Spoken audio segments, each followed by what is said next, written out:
السلام علیکم ورحمۃ اللہ۔ جو محفل آپ دیکھنے لگے ہیں یہ مرزا گاؤں کی بڑی محافل میں سے ایک محفل ہے، اور یہ بڑے اہتمام کے ساتھ ہمیشہ سے ہی منائی جاتی رہی ہے۔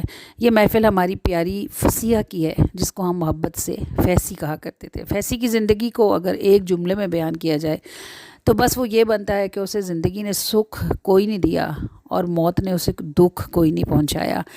ہنستی کھیلتی فصیحہ بس کھانسی کی شکایت کے ساتھ خود اپنے پیروں سے چل کر ہاسپٹل گئی، اور ہمیں اگلے دن فون آیا کہ وہ خطرناک حالت میں ICU میں ہے۔ اور جب ہم اسے دیکھنے کے لیے پہنچے تو وہ اس وقت صرف مشینوں پر زندہ تھی۔ اللہ تعالیٰ اس کی مغفرت کرے، اس کے درجات بلند کرے۔ فصیحہ کی اولاد نہیں تھی، فصیحہ کے والدین فوت ہو چکے تھے، فصیحہ کے شوہر نے دوسری شادی کر لی، اور فصیحہ کی زندگی کی کتاب بند ہو گئی۔ کوئی ایک بھی ایسا نہ تھا جو اس اسباب کی دنیا میں اس کے لیے روشنی کے اس چراغ کو روشن رکھتا۔ لیکن محبت اپنا راستہ خود بناتی ہے۔ اپنی ساری زندگی وہ جس محبت اور دیوانگی کے ساتھ رسول اللہ پر درود پڑھتی رہی، اس درود پاک نے اس کا راستہ رسول اللہ تک بنا دیا، اور رسول اللہ کی نگاہ رحمت نے اس کا چراغ روشن کر دیا۔ لوگ اسی لیے شادیاں کرتے ہیں کہ اولاد ہو اور ان کا نام چلے۔ اس کی اولاد نہ ہوئی لیکن اللہ نے اس کا نام چلا دیا۔ اس کے مرنے کو، اس کے گزرے ہوئے کو 8 سال کم و بیش ہو چکے ہیں، شاید اس سے زیادہ بھی ہو چکے ہوں، لیکن ہر سال اس کی محفل پہلے سے زیادہ خوبصورت ہوتی ہے۔ ذکر محبوب کی محفل رنگ ہی نرالا ہوتا ہے۔ اللہ تعالیٰ اس کے درجات بلند کرے۔ اللہ تعالیٰ اس کے صدقے سے قدم قدم پر ہر درود پاک پڑھنے والے کو آسانیت عطا فرمائے۔ میں نے اس پروگرام کا آغاز ہی اس بات سے لیا ہے کہ جس رات فصیحہ کی ڈیتھ ہوئی تھی اس رات کیا ہوا تھا۔ آپ نے اس محفل کو سکپ نہیں کرنا۔ وسلم کی رحمت والی ذات پر یہ صلاۃ و سلام جب میں پڑھوں گی تو آپ نے اسے میرے پیچھے محبت کے ساتھ دہرانا ہے کہ عشق ہو راندے کم اولے عاشق رمضاں جانے، لکھاں وچ کوئی ہک ہی سچا دل دی اکھ پہچانے۔ عشق ہو راندے کم اولے عاشق رمضاں جانے، لکھاں وچ کوئی ہک ہی سچا دل دی اکھ پہچانے۔ تے چم چم سولیاں گل پاندے جنہاں دل دتے نظرانے، اوکھے پینڈے مرداں لئین ای نہیں کم زنانے۔ چم چم سولیاں گل پاندے جنہاں دل دتے نظرانے، اوکھے پینڈے مرداں لئین ای نہیں کم زنانے۔ تے چھوڑ مدینہ کربل آئے ساری نسل کٹانے، پھر بھی دل نو دھڑکا رہندا خبرے یار نہ مانے۔ جب سب سے چھوٹے بیٹے کو شہید ہوئے نا امام حسین کے، تو امام حسین نے علی اصغر کے گلے سے تیر نکالا۔ یہ سب سے چھوٹے شہید تھے، سب سے کم سن شہید۔ جب گلے سے تیر کھینچا تو ساتھ ہی خون کا فوارہ گلے سے اگلا، تو حضرت امام حسین نے وہ خون لے کر بچے کے چہرے پر اور اس کے جسم پر ملا، پھر اس کو دونوں ہاتھوں سے ایسے اوپر اٹھایا اور کہا کہ میرے رب، حسین تجھ سے راضی ہے، علی اکبر بھی گیا اور یہ علی اصغر بھی تیرے نام پہ فدا ہے، کیا تو مجھ سے راضی ہے؟ یہاں تک کون آ سکتا ہے؟ سوچا بھی جا نہیں سکتا کہ چھوڑ مدینہ کربل آئے ساری نسل کٹاندے، تے پھر بھی دل نو دھڑکا رہندا خبرے یار نہ مانے۔ تے رب نال جھگڑا کرتے رہندے تھاں تھاں لوگ نمانے، دس تو عشق چ کھٹیا کیے خالم خول بہانے۔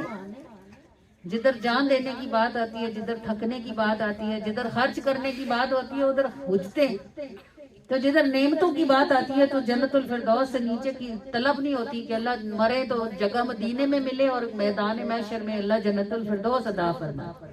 کام بھی تو دیکھیں، بندے کا منہ ہوتا ہے تو بندہ بات کرتا ہے نا۔ رب نال جھگڑا کرتے رہندے تھاں تھاں لوگ نمانے، دس تو عشق چ کھٹیا کیے خالم خول بہانے۔ جدھر کام کا وقت آیا ادھر شیطان کی مانی، نفس کی مانی، تو جدھر انعام کا وقت آیا تو ادھر بانکڑے ڈال دیے کہ اسے یہ ملا ہے تو مجھے کیوں نہیں ملا، تو جو اس نے کیا تھا تم بھی کرتے پھر تمہیں بھی ملتا۔ امام حسین نے جو قربانی دی، نہ ان سے پہلے کسی نے اتنی ہمت کی نہ ان کے بعد، تو آج 1500 سال ہونے کو آیا حسین حسین ہی ہوتی ہے۔ دس تو عشق چ کھٹیا کیے خالم خول بہانے، عشق ہو راندے کم اولے عاشق رمضاں جانے، تے لکھاں وچ کوئی ہک ہی ہوندا